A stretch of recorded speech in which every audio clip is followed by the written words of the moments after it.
Hello students, कैसे हैं आप सब। आशा करती हूँ आप सभी अच्छे होंगे। मैं आरती आप सभी का अपने परिवार फिज़िक्स गुरु पर हार्दिक स्वागत करती हूँ। यहाँ पर हम पढ़ते हैं ग्रेजुएशन के लिए केमिस्ट्री और फिज़िक्स। और आज की ये क्लास है बीएससी सेकेंड ईयर की आपकी क्लास है, जिसमें बुक चल रही है आपकी थर्ड बुक चल रही है इसमें आपकी, जो है फिज़िकल केमिस्ट्री। तो फिज़िकल केमिस्ट्री से पहले जो आपकी दो बुक्स हैं, जैसे फर्स्ट आपकी थी इनऑर्गेनिक और सेकंड थी आपकी ऑर्गेनिक, ये दोनों बुक हम इसमें कंप्लीट कर चुके हैं और इस टाइम पे हमारी ये फिजिकल केमिस्ट्री चल रही है। तो लास्ट टाइम पे हमने इसमें डिस्कस किया था ली चैटलियर प्रिंसिपल के बारे में डिस्कस किया था।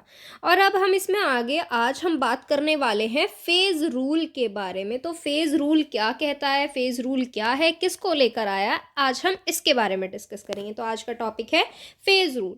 तो आगे देखिए, ये आपका कुछ किससे जुड़ा हुआ है, आपका ली चैटलियर प्रिंसिपल से जुड़ा हुआ है। स्पेलिंग मिस्टेक है इसमें, करेक्ट कर लेना इसको।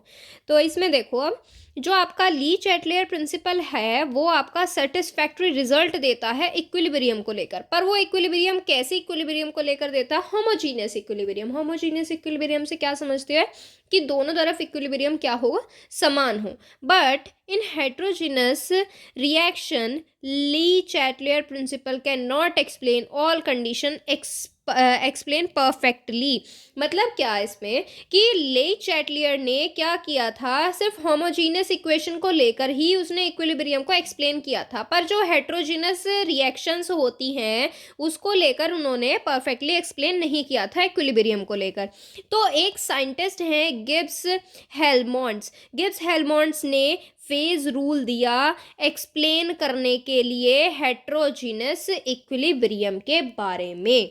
तो फेज रूल जो है गिब्स हेल्मोंट्स ने दिया था हेट्रोजीनस इक्विलिब्रियम को लेकर। तो आप सभी जानते हैं, अगर आपने ली चैटलियर प्रिंसिपल नहीं पढ़ा है अब तक, तो कल ही का लेक्चर है वो आप इसमें देख सकते हैं। अगर आप उसको अच्छे से पहले प्रिपेयर कर लेंगे तो ये बिल्कुल आसानी से समझ में आ जाएगा।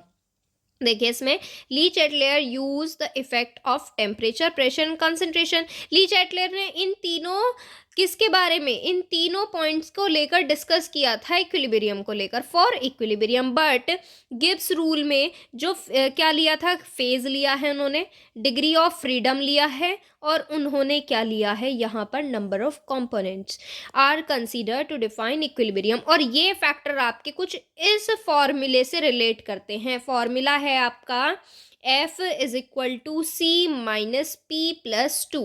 F क्या है यहाँ पर, डिग्री ऑफ फ्रीडम है, C है यहाँ पर आपके कंपोनेंट्स, और P है फेज, और ये प्लस टू क्या है, प्लस टू तो टू है भाई, नंबर है ये। तो ये आपका रिलेशन बन जाएगा यहाँ से इन तीनों का। अब ये फेज क्या है, डिग्री ऑफ फ्रीडम क्या है, कंपोनेंट्स क्या है, आप फेज जानते होंगे ज़्यादा से ज़्यादा, डिग्री ऑफ फ्रीडम जानते होंगे, कंपोनेंट भी जानते होंगे, लेकिन यहाँ पर इन तीनों को हम अलग तरीके से लेंगे, इन फैक्टर्स का यूज़ करेंगे और इक्विलिब्रियम के बारे में समझेंगे। तो ये है आपका फेज रूल। अब हम इन तीनों कंपोनेंट के बारे में, इन तीनों टाइप्स के बारे में डिस्कस करेंगे। आप फेज रूल का स्क्रीनशॉट ले लीजिए। आगे हम इसमें देखो डिस्कस करने वाले हैं फेज के बारे में। फेज क्या होता है, अगर मैं आपको छोटी सी लैंग्वेज में बताऊं तो फेज होता है किसी भी चीज़ की अवस्था। अवस्था कह सकते हो, या चरण कह सकते हो, या फिर स्टेप बोल सकते हो। देखो, normally phase is use to define the physical state of metal. Metal यहाँ पर कुछ भी ले सकते हो, मेटल नहीं लेना, कुछ भी लेना चाहते हो ले सकते हो। जैसे मेटल की फिजिकल स्टेट को डिफाइन कर सकते हैं हम इजीली फेज के थ्रू। कैसे, सॉलिड फेज में है, लिक्विड फेज में है, गैस फेज में है। मतलब क्या है इस चीज़ का, मोस्ट कॉमन एग्जांपल लेते हैं H2O, वाटर जो होता है। क्या, वाटर जो होता है आपका, वाटर आपका क्या होता है, वाटर जब फ्रीज हो जाता है तो कैसा हो जाता है, सॉलिड फॉर्म में हो जाता है। जब वो मेल्ट हो जाता है तो किस में हो जाता है, लिक्विड में होता है। और जब वो वेपराइज हो जाता है तो वो किस फॉर्म में होता है, गैस फॉर्म में होता है। तो हम यहाँ से क्या कह सकते हैं कि जो आपका वाटर है, solid phase, liquid phase, gas phase, इनमें प्राप्त होता है। तो यहाँ से हम क्या देखते हैं, इनकी फिजिकल स्टेट देख रहे हैं। तो नॉर्मली फेज जो होता है किसी भी मेटल की या किसी भी चीज़ की उसकी फिजिकल स्टेट को डिफाइन करने के लिए यूज़ किया जाता है। बट फेज रूल के अंदर, पर फेज रूल के अंदर हम फेज को किस तरीके से देख रहे हैं, ये आपका क्या है, एनवायरनमेंट का पार्ट है, पर्यावरण का पार्ट है, जिसमें आपके फिजिकल और केमिकल प्रॉपर्टी किसी भी कंपाउंड की अनचेंज रहती है, या कह सकते हो नॉन वेरिएबल, की बदलती नहीं है। देखो दोबारा से बताती हूँ, फेज क्या है, फेज आप किसी भी मेटल ले सकते हो, कोई भी कंपाउंड ले सकते हो, उसकी फिजिकल स्टेट को डिफाइन करने के लिए यूज़ किया जा सकता है। जैसे ये सॉलिड फेज में है, ये लिक्विड फेज में है, कोई भी कंपाउंड है थर्ड वाला, ये गैस फेज में है। और अब अगर हम फेज रूल के अंदर बात करें, फेज रूल के अंदर फेज क्या है, फेज रूल के अंदर फेज को हमने इस तरीके से डिफाइन किया गया है कि हमने उसको क्या मान लिया, पर्यावरण का एक पार्ट मान लिया है, और जो कि नेचर के अंदर, पर्यावरण एनवायरनमेंट के अंदर जिस कंपाउंड की फिजिकल और केमिकल प्रॉपर्टी चेंज ना होती हो। समझ में आ गई इतनी बात। देखो आगे हम इसमें कुछ बातें करेंगे, वो भी आपको इसमें बिल्कुल अच्छे से एक्सप्लेन कर देगी। नेक्स्ट पैराग्राफ देखो, if all components have similar property, वही बताया था ना कि अगर यहाँ पर क्या होगा, फिजिकल और केमिकल प्रॉपर्टी रिमेन्स कैसी रहेंगी, नॉन वेरिएबल। नॉन वेरिएबल लिख सकते हो, नॉर्मल लैंग्वेज में अगर आप लिखना चाहो तो अनचेंज्ड आएगा इसकी जगह, अपरिवर्तनीय, अनचेंज्ड। ठीक है, if all components have similar properties then it is considered as one phase. देखो अगर मान लो मैंने कंपोनेंट लिए हैं यहाँ पर ए और बी, वो कंपोनेंट सी वाला पर मत जाना, यहाँ पर हम कोई भी अवयव ले रहे हैं, यहाँ से कोई भी तत्व, कोई भी मेटल ले सकते हो, कोई भी एलिमेंट ले सकते हो, जो मर्जी आप लेना चाहते हो, पर कंडीशन क्या है, उनकी प्रॉपर्टीज क्या हो, सिमिलर हो। सिमिलर प्रॉपर्टीज हो, मान लो ए और बी दोनों एक जैसी प्रॉपर्टी दिखाते हैं, तो हम उसको किस में रखेंगे, वन फेज में रखेंगे। क्या रखेंगे, वन फेज में। अब देखो ए की प्रॉपर्टी बी से मिलती है, तो ए के आने पर बी की प्रॉपर्टी में चेंज नहीं होगा, और या फिर बी के आने पर ए की प्रॉपर्टी में चेंज नहीं होगा, तो हम किसको रख सकते हैं, इसको वन फेज में, यानी कि एक ही अवस्था में रख सकते हैं। जैसे जैसे इसमें आप एग्जाम्पल ले लो, क्या एग्जाम्पल लोगे, हमने एक कंटेनर में वाटर लिया, दूसरे कंटेनर में वाटर लिया, अब ये वाटर में हमने कुछ नहीं ऐड करा, और इस वाटर में हमने क्या ऐड कर दिया बताओ, इस वाटर में हमने थोड़ा सा कलर ऐड कर दिया, तो हम क्या करेंगे, दोनों वाटर को एक जगह मिक्स करेंगे। अरे प्रॉपर्टी तो इनकी सेम है, प्रॉपर्टी में तो कोई चेंज नहीं आया है फेज में, तो यहाँ पर क्या बनाएंगे, वाटर ही बनाएंगे। बिल्कुल सही बात है। तो यहाँ से क्या कह सकते हैं, यहाँ से ये कह सकते हैं कि वे कंपोनेंट जिनमें फिजिकल प्रॉपर्टी सेम हो, वन फेज में आता है। अब बात करें अगर डिफरेंट हो प्रॉपर्टीज, तो if property of system are different, अगर दोनों सिस्टम की प्रॉपर्टी या दोनों मेटल, दोनों कंपाउंड आप ले सकते हो, कंपोनेंट जो भी लेना चाहते हो ले सकते हो, यहाँ पे जो भी कंसीडर करना चाहते हो, तो अगर उसमें क्या है, थोड़े से भी डिफरेंस है, थोड़े से भी डिफरेंस है, तो वहाँ से आप क्या कह सकते हो, वो आपका टू फेज में आ जाएगा, टू फेज, थ्री फेज या पॉलीफेज सिस्टम के अंदर आ जाएगा। समझ में आ गई इतनी बात। देखो अब हम आगे इसमें देखेंगे कुछ फेज का मेजरमेंट कैसे करेंगे, मतलब हम पता कैसे करेंगे कि वन फेज है, टू फेज है, या थ्री फेज है, या कैसा पॉलीफेज है, ये कैसे पता करेंगे इसके बारे में बताएंगे। तो पहले आप क्या कीजिए, इतने का स्क्रीनशॉट ले लीजिए, या फिर मैं आपको एडवाइस दूंगी कि आप साथ के साथ इनको नोट करते चलिए। वीडियो पोस्ट कर सकते हैं आप, आपके पास इतना क्या है, यहाँ पर ये अपॉर्चुनिटी मिल रही है आप लोगों को कि आप वीडियो पोस्ट कर सकते हैं। चलिए आगे बढ़ते हैं मेजरमेंट ऑफ फेज की तरफ। तो सबसे पहले हम क्या करेंगे, for pure substance, pure substance के अंदर फेज कैसे मेजर करेंगे। बेटा हैंड राइटिंग थोड़ी सी एडजस्ट करना, थोड़ी सी अगर आपको दिक्कत हो रही है तो मैं आपको डिक्टेट कर रही हूँ, आप इसमें लिख सकते हैं। For pure substance, pure substances are considered as one phase system. Pure substances मतलब उसमें इम्प्योरिटी नहीं है, इम्प्योरिटी नहीं है। किस तरीके से इम्प्योरिटी नहीं है, जैसे भाई वाटर ले सकते हो, वाटर क्या इम्प्योर है, जो नॉर्मल वाटर जो ज़मीन से निकलता है उसमें इम्प्योरिटीज़ नहीं होती है, जो बिल्कुल गहराई से आता है उसमें इम्प्योरिटीज़ नहीं होता, वो रेडी टू कंज्यूम होता है, मतलब आप उसको डायरेक्ट पी सकते हो। तो वहाँ से क्या है कि वो एक बिल्कुल प्योर सब्सटेंस है, तो वो क्या किस में आ जाएगा, वन फेज सिस्टम के अंदर आ जाएगा। Their physical state does not influence their property, और उनकी फिजिकल स्टेट उनकी प्रॉपर्टी को इन्फ्लुएंस नहीं कर सकते। जैसे जैसे भाई देखो यहाँ पे एग्जांपल में क्या दिया हुआ है, pure NaCl, pure water, pure gas are considered as one phase. Pure water जैसे उसकी फिजिकल स्टेट कैसे उसकी प्रॉपर्टी कंसीडर नहीं कर सकती, अरे भाई पानी है उसको जमा सकते हो, क्या उसकी प्रॉपर्टी बदलेगी, नहीं बदलेगी। और क्या है यहाँ से, वो उसको लिक्विड में चेंज कर सकते हो, उसकी प्रॉपर्टी तब भी वही रहेगी, बस उसकी फिजिकल स्टेट चेंज हो जाएगी। गैस है, गैस में वेपराइज्ड हो जाएगा तो उसकी प्रॉपर्टीज तब भी चेंज नहीं होंगी, तब भी क्या होगी, उसकी सिर्फ स्टेट चेंज होगी। क्लियर है? फॉर नेक्स्ट देखते हैं सेकेंड पॉइंट क्या है इसमें, फॉर मिसेबल गैसेज, यानी कि वे गैसेस जो क्या हैं, आपस में जुड़ी हुई हैं, बहुत सारी गैस मिक्स हुई हुई हैं। If more than one gases are miscible, अगर एक से ज़्यादा गैस आपस में मिली हुई हो, then it means that they have similar property. अब देखो दो चीज़ें आपस में जुड़ रही हैं तो इसका मतलब ये है कहीं ना कहीं वो एक दूसरे से जुड़ी हुई है, मतलब क्या है, उनमें कहीं ना कहीं समानता है, कहीं ना कहीं समानता है। अब देखो जैसे मोस्ट कॉमन एग्जांपल अगर मैं आपको समझाने की कोशिश करूँ तो यहाँ पर क्या हो, ये आप हो, मतलब आप ये नहीं हो पर कंज्यूम कर सकते हो ना, मान सकते हो, अज्यूम कर सकते हो कि ये आप हो। आप क्या करोगे, आपको कोई फ्रेंड चाहिए क्लास में अपने साथ, आप क्या करोगे, आप किसके पास जाना पसंद करोगे, एक ऐसा इंसान जो आपकी बिल्कुल नेचर के जस्ट अपोजिट हो, जैसे आप बिल्कुल शांत हो, पढ़ने वाले हो, और क्या करते हो, और मतलब अच्छे से क्लास में रहने वाले हो। और दूसरा इंसान क्या है यहाँ पर, एक जो क्लास बंक करता है, शांत नहीं है, हर चीज़ में मजाक मस्ती सूझती है, पढ़ाई को लेकर सीरियस नहीं है, उस इंसान, एक इंसान वो है आपकी क्लास में, और एक वो है जो बिल्कुल आप ही के जैसा है, मतलब पढ़ाई को लेकर सीरियस, शांत रहने वाला अच्छा बच्चा है। तो यहाँ से आप क्या, आपके पास दो चॉइसेस हैं, आप इस वाले को लेना चाहोगे या इस वाले के साथ फ्रेंडशिप करना चाहोगे, दोनों आपके साथ फ्रेंडशिप करने के लिए रेडी हैं। तो इसमें ज़्यादा चांसेस होते हैं कि आप अपने जैसे लोगों के साथ रहना पसंद करोगे। तो यानी कि वो मतलब क्या हुआ यहाँ पे मतलब ये हुआ कि जब दो चीज़ें आपस में जुड़ रही हैं तो इसका मतलब उनमें कहीं ना कहीं सिमिलैरिटीज़ हैं, कहीं ना कहीं सिमिलैरिटीज़ हैं जो एक दूसरे को अलग नहीं कर रही हैं। तो यहाँ पे क्या बताया गया है, यहाँ पे भी यही बताया गया है, अगर दो गैसें आपस में जुड़ रही हैं तो इसका मतलब क्या हुआ कि उसमें कोई ना कोई प्रॉपर्टी सिमिलर है। तो इसी वजह से हम उसको क्या मान सकते हैं, उसको हम वन फेज सिस्टम मान सकते हैं। जैसे बेस्ट एग्जांपल दिए हुए हैं यहाँ पर, N2H2, CO2H2O, H2Cl2, यहाँ पे N2O2 और SO2O2, ये इसके क्या है, एग्जाम्पल्स हैं, आप इनको नोट कर लीजिए, आप इनको आप स्क्रीनशॉट ले सकते हैं। नेक्स्ट देखते हैं, नेक्स्ट क्या है, फॉर नॉन मिसेबल गैसेस, मतलब जो गैसें आपस में मिक्स नहीं होती हैं उनको लेकर हम क्या करेंगे, देख के समझ गए होंगे आप, इसमें होशियार बच्चे हैं वैसे तो। If more than one gases are non miscible, non miscible का मतलब है वो मिक्स नहीं हो रही हैं आपस में, अगर वो आपस में एक दूसरे के कांटेक्ट में रख दी जाएं तो उनकी प्रॉपर्टी क्या होंगी, डिफरेंट होंगी, प्रॉपर्टीज क्या होंगी, डिफरेंट होंगी, और डिफरेंट प्रॉपर्टी होने की वजह से ये डिफरेंट फेज के अंदर आ जाएंगे, या टू फेज ले सकते हो, अगर दो गैसेज हैं आपकी टू फेज में आ सकते हैं, तीन गैसेज नॉन मिसेबल है तो थ्री फेज में आएगा, ये डिपेंड करता है नंबर ऑफ गैसेज के ऊपर। जैसे एग्जाम्पल में यहाँ पर क्या लिया हुआ है, नियॉन और हीलियम लिया हुआ है, हीलियम और सल्फर डाइऑक्साइड, आर्गन और क्रिप्टन, यहाँ पर मोस्टली नोबल गैसेज ली हुई हैं जो आपस में मिक्स नहीं होती हैं। क्लियर है?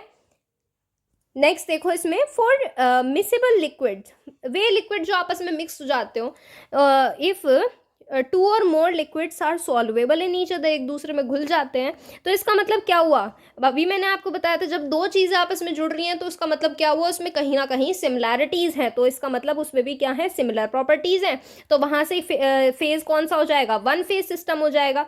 कौन सा हो जाएगा, वन फेज सिस्टम हो जाएगा। एग्जाम्पल इसमें दिए हुए हैं, इथाइल अल्कोहल और वाटर, ये दोनों घुल जाते हैं, एसिटिक एसिड और वाटर, बेंजीन और टॉलुइन, और बेंजीन और नाइट्रोबेंजीन, ये आपके आपस में मिक्स हो जाते हैं। ये मिसेबल लिक्विड का एग्जाम्पल्स हैं, नोट कर लीजिए, स्क्रीनशॉट ले लो।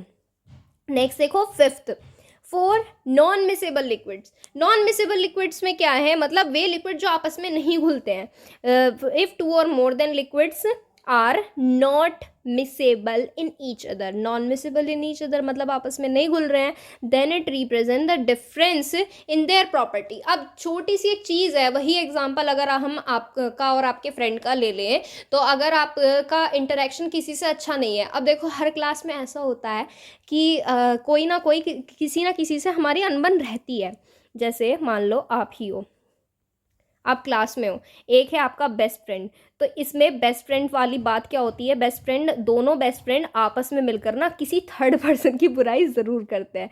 तो कि ये बिल्कुल अच्छा नहीं है, ये ऐसा है, ये वैसा है, ये बहुत वेल मैनर्ड नहीं है, इस तरीके से। तो यहाँ पर क्या है, इसका मतलब ये मान लो ये आप हो, ये आपका फ्रेंड है, तो यहाँ पर आपका इंटरेक्शन इससे अच्छा नहीं है। मतलब क्या है, ये अगर आपसे डिफरेंट है तो इसमें ये आपके टाइप का नहीं है। मतलब इसमें क्या है, आपकी प्रॉपर्टी में और इसकी प्रॉपर्टी में डिफरेंट है, डिफरेंस है, तो ये साथ में नहीं है। ठीक है, तो यहाँ से क्या कह सकते हैं कि वे लिक्विड जो आपस में मिक्स नहीं हो रहे हैं वे डिफरेंट प्रॉपर्टीज रखते हैं, और डिफरेंट प्रॉपर्टी होने की वजह से डिफरेंट फेज में आ जाते हैं। जैसे आपके बेंजीन और वाटर आपस में मिक्स नहीं होते हैं। आप इसमें ऊपर वाले एग्जाम्पल में मैच कर सकते हैं, कहीं भी बेंजीन वाटर का एग्जाम्पल नहीं मिलेगा आपको मिसेबल के अंदर। लेकिन बेंजीन और वाटर आपस में मिक्स नहीं होते, नैप्थलीन एंथ्रासीन भी वाटर में मिक्स नहीं होते हैं। क्लियर है, नैप्थलीन एंथ्रासीन हमने आपको बनवाए हुए हैं, वो किस रिएक्शन करवाई हुई है ऑर्गेनिक केमिस्ट्री के अंदर। आगे देखते हैं अलॉयज के बारे में। आशा करती हूँ आप सभी को ये समझ में आ भी रहा होगा। तो इसमें अलॉयज को लेकर देखते हैं। अलॉयज कैसे होमोजीनियस मिक्सचर होते हैं। होमोजीनियस मिक्सचर किसका, दो और दो से ज़्यादा मेटल्स के समान मिश्रण को अलॉयज कहते हैं। अलॉयज की प्रॉपर्टीज़ क्या होती हैं, सिमिलर होती हैं, तो इसी वजह से ये वन फेज के अंदर आते हैं। किसके अंदर आते हैं, वन फेज के अंदर। अब इसमें ये चीज़ देखना, इसका बेस्ट एग्जाम्पल है नाइक्रोम। अब नाइक्रोम के अंदर तीन कंपोनेंट आते हैं, तीन क्या आते हैं, तीन एलिमेंट, ये निकल, क्रोमियम और Mn, मैग्नीज। अब यहाँ से ये तीन कंपोनेंट है, तो इसको देखकर ये कंफ्यूज मत होना कि ये थ्री फेज सिस्टम के अंदर आएगा। ये थ्री फेज के अंदर नहीं आएगा, क्योंकि बेटा ये तीनों मिलकर बनाएंगे आपका नाइक्रोम। क्या बनाएंगे, नाइक्रोम बनाएंगे। और नाइक्रोम जो बनता है, इन तीनों की प्रॉपर्टीज क्या होती है, सिमिलर। प्रॉपर्टीज को लेकर फेज को हम डिफाइन करेंगे, ना कि नंबर ऑफ एलिमेंट्स के ऊपर। क्लियर है इतनी बात, इतनी बात क्लियर है। अगर प्रॉपर्टीज अलग अलग हैं तब हम नंबर्स को लेंगे, लेकिन अगर प्रॉपर्टीज सिमिलर हैं तो हम उसको वन फेज के अंदर कंसीडर करेंगे। क्लियर है इतनी बात। अलॉयज हो गया। अलॉयज के बाद एलोट्रॉप्स दिए हुए हैं। देखो कितने अच्छे एलोट्रॉप्स का एग्जांपल दिया हुआ है यहाँ पर। इसमें एक गलती भी है, बताएंगे आप नोट करने के बाद, नोट करोगे जब, इसमें ध्यान रखना। If one element exist in more than one form having different physical and chemical property, मतलब कोई भी एक एलिमेंट जो क्या एक से ज़्यादा फॉर्म में एग्जिस्ट करता हो और सभी फॉर्म की केमिकल और फिजिकल प्रॉपर्टीज डिफरेंट हो, उन एलिमेंट को क्या बोलते हैं, एलोट्रॉप्स बोलते हैं। क्या बोलते हैं, एलोट्रॉप्स। फिर से देख लो, नहीं समझ में आ रहा है तो मैं आपको फिर से बता रही हूँ। देखो एलोट्रॉप्स क्या है, वे एलिमेंट जो एक से ज़्यादा फॉर्म में एग्जिस्ट करते हैं और सभी फॉर्म की फिजिकल और केमिकल प्रॉपर्टी अलग अलग होती है, उन्हें एलोट्रॉप्स कहते हैं। Allotropes of elements are defined by different phase. ये डिफरेंट फेज में होता है। साधारण सी एक बात है, जब कोई भी एक एलिमेंट, सिंगल एलिमेंट, मान लो ये थ्री फेज में या फोर फेज में, फोर फेज मान लो, फोर फेज में एग्जिस्ट कर रहा है, फोर फेज में एग्जिस्ट कर रहा है और सभी की प्रॉपर्टीज क्या है, डिफरेंट प्रॉपर्टीज हैं। डिफरेंट प्रॉपर्टीज होने की वजह से यहां पर क्या आ जाएगा, डिफरेंट फेज के अंदर आ जाएगा। ये बेस्ट एग्जांपल है इसका फॉस्फोरस के मिक्सचर। फॉस्फोरस देखो यहां पर रेड फॉस्फोरस दो बार लिखा है, यहां पर क्या आएगा, white phosphorus. Mixture of red phosphorus, white phosphorus and black phosphorus is considered as three phase system. Clear है, नोट कर लो। मैंने आपको बताया यहाँ पर बस रेड फॉस्फोरस का ध्यान रखना, यहाँ पर व्हाइट फॉस्फोरस आएगा। क्लियर है इतनी बात, नोट कर सकते हो आप। नेक्स्ट की तरफ चलते हैं। नेक्स्ट क्या है बेटा, डिग्री ऑफ फ्रीडम। यानी कि आपको यहाँ पे क्या चाहिए, थोड़ी सी फ्रीडम चाहिए, थोड़ी सी आज़ादी चाहिए। आज़ाद तो हो, आज़ाद भारत के नागरिक हो आप। तो अब यहाँ से देखते हैं यहाँ पर क्या है, डिग्री ऑफ फ्रीडम क्या कहता है। It can be defined as the least number of factors, temperature, pressure, concentration या volume, which should be specified so that the rest factors are constant by itself. मतलब क्या है, ये हमने रामायण तो गा दी यहाँ से। अब ये क्या कहता है, डिग्री ऑफ फ्रीडम को आप इस तरीके से डिफाइन कर सकते हो। ये हम तीनों फैक्टर्स यूज करेंगे। टेम्परेचर, नंबर 1 पर टेम्परेचर, नंबर 2 पर प्रेशर, और नंबर 3 पर आप क्या लोगे यहाँ से, कंसंट्रेशन या फिर वॉल्यूम। समझ में इतनी आगे बात। इन तीनों फैक्टर को लेंगे, टेम्परेचर, प्रेशर और कंसंट्रेशन, इन तीनों फैक्टर्स को लेके हम डिग्री ऑफ फ्रीडम डिफाइन करेंगे। अब देखो ये तीनों फैक्टर डिग्री ऑफ फ्रीडम के लिए कैसे होगा। यहाँ पर अगर हम कोई भी एक फैक्टर को लेकर यूज करेंगे तो बाकी के फैक्टर अपने आप कांस्टेंट हो जाएंगे। अगर हम कोई भी एक फैक्टर के बारे में बात करेंगे तो बाकी के फैक्टर अपने आप कांस्टेंट हो जाएंगे। अगर मैं आपको सीधी सरल भाषा में बताने की कोशिश करूं, आपने आइडियल गैस इक्वेशन के बारे में सुना है, which is PV is equal to R T. यहाँ पर एन आर टी होता है, एन नंबर ऑफ मोल्स है, वैसे आइडियल गैस इक्वेशन यही है। अगर मान लो यहाँ पर हमने क्या लिया है, मान लो मैं प्रेशर को ले रही हूँ और प्रेशर को लेकर मुझे कैलकुलेशन करनी है, तो मुझे क्या करना पड़ेगा, वॉल्यूम और टेम्परेचर कांस्टेंट करने पड़ेंगे।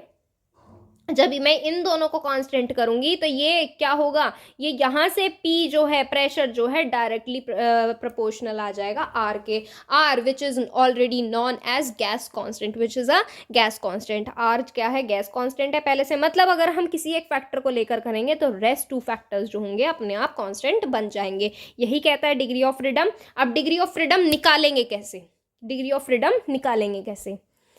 If degree of freedom is 0, अगर डिग्री ऑफ फ्रीडम 0 हो तो इसका मतलब क्या हुआ, it is considered as non variant system. मतलब ये है इसका कि उस सिस्टम में एक नॉन वेरिएंट है, मतलब कोई भी चेंज नहीं हो रहा है। एग्जाम्पल करेंगे बिल्कुल अच्छे समझ में आएगा, इसका भी मीजरमेंट जब देखेंगे ना, मीजरमेंट में बिल्कुल अच्छे से क्लियर होगा। देखो अब इसमें अगर डिग्री ऑफ फ्रीडम 0 है तो नॉन वेरिएंट सिस्टम कंसीडर किया जाएगा। अगर डिग्री ऑफ फ्रीडम 1 है then it is univariant system. Degree of freedom 2 है तो बाई वेरिएंट, और डिग्री ऑफ फ्रीडम 3 है, समझ ही गए होंगे, ट्राई वेरिएंट सिस्टम। ये सिस्टम के बारे में बता दिया कि ये सिस्टम ऐसा ऐसा है। अब ये यहाँ पर मेजरमेंट करेंगे तब पता चलेगा, नोट कर लो इसको, स्क्रीनशॉट ले लो। आगे देखो इसमें measurement of degree of freedom, measurement of degree of freedom में क्या, प्योर गैस और मिसेबल गैसेस को लेकर दिया गया है। थोड़ा फास्ट करते हैं, इसमें मेजरमेंट रह रहा है अभी, और हमारा क्या रह रहा है इसमें अभी, कंपोनेंट्स भी रह रहे हैं, तो जल्दी जल्दी कंप्लीट करते हैं इसको, फिर नेक्स्ट भी देखेंगे अगर नेक्स्ट टॉपिक भी हो जाता है आज अगर कवर, हमारा टाइम के ऊपर डिपेंड करता है। देखो अगर प्योर गैस लें या मिसेबल गैसेस, देखो गैसेस को लेकर ही लिया गया है इन केस में, मतलब गैस वे गैस जो आपस में मिक्स होती हो या फिर प्योर गैस हो। देखो इस केस में आपको आइडियल गैस इक्वेशन को फॉलो करना पड़ेगा प्योर गैसेस के लिए और मिसेबल के लिए, which is PV is equal to R T. अभी आप हमने क्या लिया था, एग्जाम्पल लिया था, आइडियल गैस लेंगे, इसका मतलब ये हुआ temperature, it means that the temperature, pressure and volume will depend on each other. मतलब ये तीनों फैक्टर क्या होंगे, एक दूसरे पर डिपेंड करेंगे। अभी बताया था जब आप क्या करोगे, जब आप यहाँ से मान लो, यहाँ से आप क्या करोगे, वॉल्यूम को कांस्टेंट कर दिया, मान लो आपने वॉल्यूम, और क्या करोगे, टेम्परेचर को कांस्टेंट कर दोगे, तो यहाँ से प्रेशर क्या होगा, इन दोनों के कांस्टेंट होते ही प्रेशर भी क्या बन जाएगा, अपने आप कांस्टेंट बन जाएगा, अपने आप कांस्टेंट के इक्वल आ जाएगा। तो इसका मतलब ये हुआ कि ये तीनों फैक्टर्स जो हैं आपस पे एक दूसरे पर डिपेंड करते हैं, क्या करते हैं, एक दूसरे से जुड़े हुए हैं। जैसे मान लो आप हो, आप क्या हुए, एग्जाम में क्या कोई भी क्लास टेस्ट है, टीचर ने सरप्राइज टेस्ट ले लिया आपके, अब 3 फ्रेंड हो, एक का नाम टेम्परेचर है, एक का नाम प्रेशर है और एक का नाम वॉल्यूम है यहाँ से, और एक और मान लेते हैं, चलो एक क्या है, कांस्टेंट है आर आपका। तो यहाँ से क्या हुआ, मान लो इसने जो पहले आप में से चारों को ही कुछ नहीं आता, टेस्ट में, सरप्राइज टेस्ट में चारों को ही कुछ नहीं आता, तो इसमें क्या हुआ, इसने क्या किया, तो अपने दिमाग से कुछ भी बना के लिख दिया। टीचर ने पूछा आइडियल गैस इक्वेशन के बारे में बताओ, इसने कोई और सी इक्वेशन के बारे में बता दिया। इस वाले ने इसकी नोटबुक में से देखा, इस वाले ने इसकी नोटबुक से देखा, इस वाले ने इसकी नोटबुक से देखा, तो मतलब क्या हुआ, इस एक बंदे के गलत लिखने पर सारों पर इफेक्ट पड़ा। इसी तरीके से आइडियल गैस इक्वेशन में ये तीनों फैक्टर्स अपने एक दूसरे पर डिपेंड हैं, एक दूसरे पर इफेक्ट डालते हैं। In case 2 factors are constant then third factor will be non variable. इसका मतलब ये हुआ अगर हम 2 फैक्टर को कांस्टेंट कर देंगे तो तीसरे वाले में भी कोई चेंज नहीं आने वाला, ठीक है, तीसरे वाले भी वही रहेगा। तो इस केस में डिग्री ऑफ फ्रीडम क्या हो जाएगी, इस केस में डिग्री ऑफ फ्रीडम 2 हो जाएगी। 2 कैसे होगी, अगर हम क्या कर रहे हैं बेटा, देखो 2 फैक्टर्स को कांस्टेंट कर रहे हैं, 2 फैक्टर्स को कांस्टेंट कर रहे हैं, तो तीसरे वाला जो फैक्टर है वो भी अपने आप कांस्टेंट हो रहा है, मतलब हमारे क्या रहे, 2 फैक्टर्स पार्टिसिपेट कर रहे हैं, तो डिग्री ऑफ फ्रीडम 2 हो जाएगी। नॉन मिसेबल गैसेस के लिए नॉन मिसेबल गैसेस के लिए आइडियल गैस इक्वेशन फॉलो नहीं होती है। इसका मतलब इस केस में टेम्परेचर, प्रेशर और वॉल्यूम एक दूसरे पर डिपेंड नहीं करते हैं। क्या नहीं करते हैं? एक दूसरे पर डिपेंड नहीं करते हैं। So they have been specified individually, so in such cases degree of freedom is 3। अब जब तीनों एक दूसरे पर डिपेंड नहीं कर रहे तो टेम्परेचर अपने अलग धुन में मगन है, प्रेशर अलग में है और वॉल्यूम अलग में है, तो डिग्री ऑफ फ्रीडम क्या आ जाएगी? 3 आ जाएगी। लिक्विड्स के लिए देखो, स्क्रीनशॉट लेते रहा करो, मैं आपको सलाह यही दूंगी कि आप नोट करते रहा करो, सजा नहीं, सलाह, एडवाइस। लिक्विड्स को लेकर all types of liquid volume remains constant. सभी जानते हो लिक्विड में क्या होता है? वॉल्यूम कांस्टेंट रहता है, वॉल्यूम बदलता नहीं है, एंड प्रेशर, और प्रेशर भी लिक्विड में चेंज नहीं होता है। मान लो कोई कंटेनर है, कंटेनर में क्या भरा हुआ है? पानी भरा हुआ है, तो उसमें क्या है? लिक्विड है, तो उसका प्रेशर और वॉल्यूम तो सेम ही रहेगा ना, प्रेशर और वॉल्यूम सेम रहेगा, उसमें चेंज नहीं होगा। तो यहाँ पर ये क्या होंगे? इसमें जो आपका क्या रहेगा? लिक्विड में वॉल्यूम तो क्या रहेगा? कांस्टेंट। प्रेशर और टेम्परेचर ये एक दूसरे पर डिपेंड करेंगे। मतलब क्या है? कोई भी कंटेनर है, इसमें पानी भरा हुआ है, वॉल्यूम तो कांस्टेंट रहेगा, लिक्विड की बात कर रहे हैं। अब मान लो इस पे क्या है? 1 एटमॉस्फेरिक प्रेशर लगा हुआ है। अब हम क्या करेंगे? इसको क्या कर देंगे? टेम्परेचर इंक्रीज, मतलब हमने यहाँ पर आग, इस कंटेनर के नीचे आग लगा दी, तो टेम्परेचर से क्या होगा? टेम्परेचर से वॉल्यूम पर तो कोई चेंज नहीं पड़ेगा, वॉल्यूम तो तब भी इसका इतना ही रहेगा, पर उसके अंदर प्रेशर चेंज हो जाएगा। समझ में आ गई इतनी बात? जिसने ली चैटलियर प्रिंसिपल पढ़ा है उसको बिल्कुल अच्छे से समझ में आ गई होगी कि आपके वॉल्यूम और टेम्परेचर जब आपके वॉल्यूम और क्या है ये? टेम्परेचर और प्रेशर जब आपके एक दूसरे में साथ में आते हैं तो ये रिएक्शन पे किस तरीके से इफेक्ट डालते हैं। समझ में आ गया इतनी बात? तो प्रेशर और टेम्परेचर क्या करेंगे? एक दूसरे पर डिपेंड करेंगे। It means that only 2 factors are variable, मतलब 2 फैक्टर चेंज हो रहे हैं। देखो, प्रेशर चेंज हो रहा है, टेम्परेचर चेंज हो रहा है, वॉल्यूम तो कांस्टेंट है ही इसमें, वॉल्यूम तो कांस्टेंट है ही इसमें। तो इसमें out of these 1 factor should be specified so that other factor will be constant. मतलब क्या?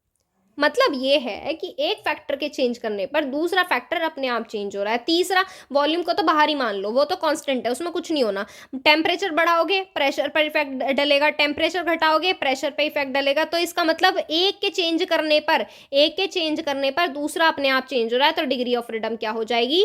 1 हो जाएगी। आगे देखते हैं, नोट कर लो इसको। For solids, allotropes, alloy, miscible और नॉन मिसेबल गैसेस। इसमें देखो जो क्रिस्टलाइन सॉलिड्स होते हैं, क्या होते हैं? देखो, सॉलिड को लेकर दिया गया है, solid, allotropes, alloy, miscible, non miscible सब आ जाते हैं इसमें। सॉलिड में क्या होता है? सॉलिड में बताओ क्या होता है? सॉलिड में तीनों फैक्टर कांस्टेंट होते हैं। कोई भी क्रिस्टलाइन स्ट्रक्चर आपने पढ़ी होगी, इसे छोड़ो, आप क्रिस्टलाइन स्ट्रक्चर आपने सबने पढ़ी होगी, 12th में होती हैं, फर्स्ट ईयर में भी होती हैं, सेकंड ईयर में फिजिक्स में भी आती हैं क्रिस्टलाइन स्ट्रक्चर्स कुछ आपकी। तो उसमें क्या देखते हो? सॉलिड का वॉल्यूम फिक्स होता है, टेम्परेचर फिक्स होता है, उसका प्रेशर फिक्स होता है, उसके मॉलिक्यूल्स एक दूसरे से फिक्स होते हैं, जुड़े हुए होते हैं। तो इस टाइम में तीनों कॉन्स्टेंट हैं, तो डिग्री ऑफ फ्रीडम क्या हो जाएगी? 0। यहाँ पे कंप्लीट होता है मेजरमेंट वाला पार्ट डिग्री ऑफ फ्रीडम का। डिग्री ऑफ फ्रीडम आशा करती हूँ आपको निकालनी आ गई होगी। अब ये तीनों फैक्टर हम पढ़ क्यों रहे हैं? फेज रूल पढ़ क्यों रहे हैं? काम क्या है इसका? काम इसका आगे है, हम इसमें आपको फेज डायग्राम बनवाएंगे। तो फेज डायग्राम जब हम आपके कराएंगे, यहाँ से देखो इस टाइप के कुछ डायग्राम कराएंगे आपको, नेक्स्ट ही हो पाएंगे अब तो ये। तो चलो कंपोनेंट पढ़ लेते हैं, उस डायग्राम में काम आएंगे ये निकालने में, सॉल्व करने में। It can be defined as the chemical composition of substances of mixture or of substance। मतलब क्या है ये कंपोनेंट? मैं आपको छोटी सी लैंग्वेज में एक लाइन में समझाती हूँ। किसी भी ऑब्जेक्ट का टोटल पार्ट, किसी भी ऑब्जेक्ट का टोटल पार्ट, जैसे जैसे क्या हो सकता है? मान लो यहाँ पर ये क्या है? पाइनएप्पल देखा है आपने? पाइनएप्पल में क्या होता है?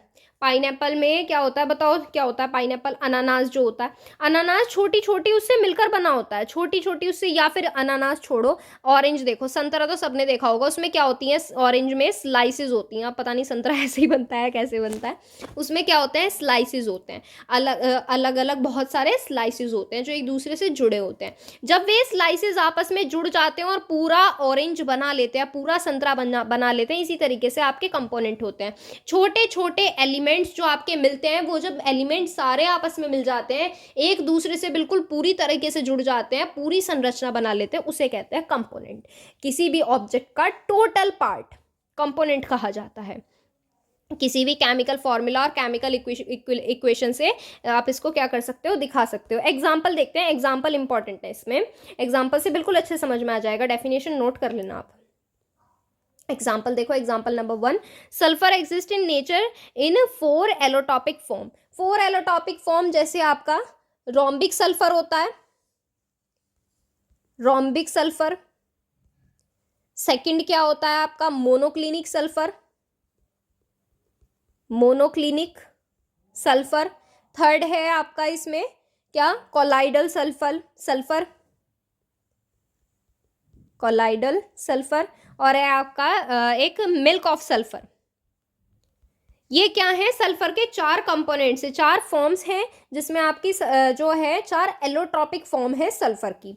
नोट कर लेना बेटा, इनको नोट कर लो, स्क्रीनशॉट ले लो इसका, अभी अभी ले लो अभी। अब ये जो क्या है, ये इनमें क्या होता है, दे हैव डिफरेंट फिजिकल और केमिकल प्रॉपर्टी, पर इनकी केमिकल प्रॉपर्टीज क्या है, डिफरेंट है, but they have same chemical composition. पर इनमें क्या है, इसमें क्या है, but the chemical composition of these form is uniform. मतलब ये इनका केमिकल कंपोजिशन क्या है, एक है, एक ही चीज से बने हैं, पर अलग अलग एलोट्रॉपिक फॉर्म में है। तो यहाँ से आप क्या कह सकते हो, 1 कंपोनेंट सिस्टम। आगे भी बताएंगे, जैसे H2O होता है, सॉलिड लिक्विड वेपर फॉर्म में एग्जिस्ट करता है, बनता तो एक ही चीज से है, H से और O से बनता है, और तो इसी वजह से सारे कंपोनेंट क्या हैं, डिफरेंट प्रॉपर्टीज रखते हैं। अरे भाई इसमें क्या होगा, जैसे फिजिकल प्रॉपर्टी ले लो, सॉलिड की अलग होती है, लिक्विड की अलग होती है, गैस की अलग होती है, तो और लेकिन केमिकल कंपोजिशन क्या है, सेम है। तो यहाँ से 1 फेज सिस्टम मान सकते हो। अब 2 फेज सिस्टम के अंदर क्या आता है, 2 फेज सिस्टम के अंदर वो आता है जिसमें डिफरेंट क्या है, एलिमेंट जुड़े हैं। जैसे सिल्वर मिरर होता है, silver mirror have same physical और केमिकल प्रॉपर्टी, पर डिफरेंट कंपोजिशन। जैसे आपका लेड है और सिल्वर है, सिल्वर मिरर जो होता है लेड और सिल्वर से ही मिलकर बना होता है, इनकी फिजिकल और केमिकल प्रॉपर्टी तो सेम है, पर ये इसमें क्या है, 2 अलग अलग एलिमेंट जुड़े हुए हैं, तो इसकी वजह से किस में आ जाएगा, 2 कंपोनेंट सिस्टम के अंदर आ जाएगा। इसी तरीके से आप इसमें क्या ले सकते हो, नाइक्रोम। किस में पढ़ा था नाइक्रोम, अभी आज ही की क्लास में पढ़ा है, फेज के अंदर पढ़ा है नाइक्रोम, फेज के अंदर। और किस में आता है, 1 फेज सिस्टम के अंदर आया था, ना कि 3 फेज सिस्टम के अंदर। लेकिन यहाँ पर क्या पढ़ेंगे हम इसको, यहाँ पर हम नाइक्रोम पढ़ रहे हैं कंपोनेंट को लेकर। इसमें नाइक्रोम में सारे एलिमेंट की फिजिकल और केमिकल प्रॉपर्टी तो सेम होती है, पर उसमें क्या है, डिफरेंट कंपोजिशन मतलब डिफरेंट एलिमेंट है। कंपोजिशन आप यहाँ पर इस तरीके से ले सकते हो, पूरा एलिमेंट, अवयव। कंपोनेंट को क्या कह सकते हैं, कंपोनेंट को अवयव कह सकते हैं, ठीक है। जैसे निकेल, क्रोमियम, मैग्नीज, ये क्या है, 3 एलिमेंट हैं, 3 अलग अलग एलिमेंट है, तो 3 कंपोनेंट सिस्टम के अंदर आपका नाइक्रोम आ जाता है। इसी के साथ आपका फेज रूल कंप्लीट होता है। नेक्स्ट हम इसमें पढ़ेंगे फेज डायग्राम, जो कि लिटिल बिट इंपॉर्टेंट है। 4 डायग्राम के बारे में बेसिकली हम इसमें डिस्कस करेंगे, जो करेंगे हम नेक्स्ट टर्न पर। अगर आपकी कोई भी क्वेरी है तो आप इंस्टाग्राम पर कर सकते हो, इंस्टाग्राम आईडी है physics_guru_India, ये इंस्टाग्राम आईडी है, इस पर मैसेज करके आप अपने डाउट्स पूछ सकते हैं। और टेलीग्राम चैनल ज्वाइन करने के लिए आपको प्ले स्टोर से टेलीग्राम इंस्टॉल करना है, सर्च करना फिजिक्स गुरु इंडिया, आपको चैनल मिलेगा, आप ज्वाइन हो सकते हैं। तो चलिए मिलते हैं आपसे कल फेज डायग्राम के साथ। आज के लिए बस इतना ही। Thank you so much.